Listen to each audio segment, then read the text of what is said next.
The Ford government has tabled legislation to crack down on puppy mills. For the first time in this province, it would bring some control to a sector that has gone unchecked. But some advocates CityNews spoke with say the proposed law doesn't go far enough.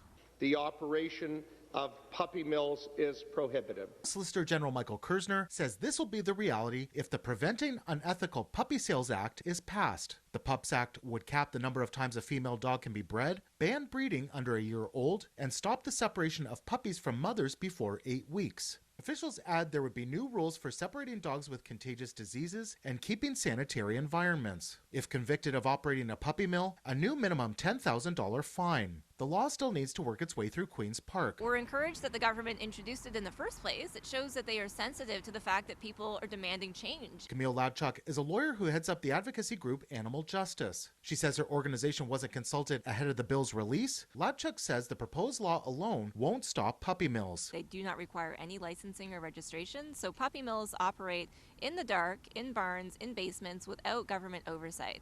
And that's the case almost universally in the country. She says proactive checks by government inspectors and stronger breeding and care standards are required. We see all the time sick and diseased dogs being sold to people who then have the heartbreaking experience of watching their new puppy die of a disease. Jennifer Bloom at the Ontario SPCA has been in animal welfare for more than 20 years. She describes what she and others have seen. Puppy mills are substandard, unsanitary living conditions, poor grooming, inadequate medical care. Dogs are often bred repeatedly, and puppies are often weaned early from moms. Bloom calls the PUPS Act a key first step. She says they hope upcoming regulations will address gaps. What we're looking to bring forward are clear standards that will ensure the improved welfare. Labchuk and Bloom encourage people who want to get a dog to adopt from a shelter or a charitable society, but if choosing a dog through a breeder, this advice: you should always make sure that you can see the mother and the father. Online is really a red flag. Ask to see a kennel license. Ask to see veterinary records. Make sure that you're asking questions. Any reputable person who's looking to